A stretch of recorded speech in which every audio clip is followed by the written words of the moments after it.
Are you мен do you деп сұраудың айырмашылығы қандай? Are you work деген дұрыс па, әлде do you work деген дұрыс па? Қазір білетін боламыз.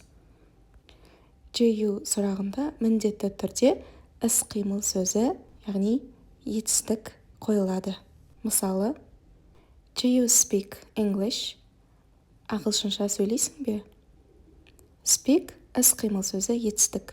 Ешқандай жалғау жалғанбайды, өзгеріссіз етістікті дәл сол күйінде қолданамыз.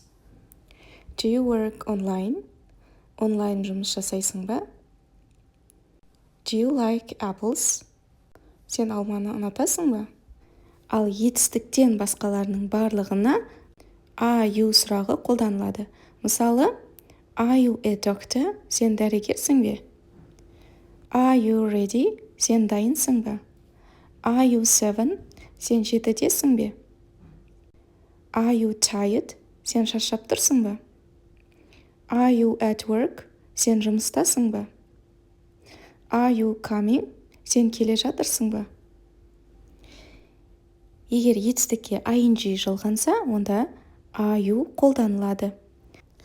Are you сұрағы қандайсың деген мағынаны білдірсе, do you сұрағы не істейсің деген мағынаны білдіреді.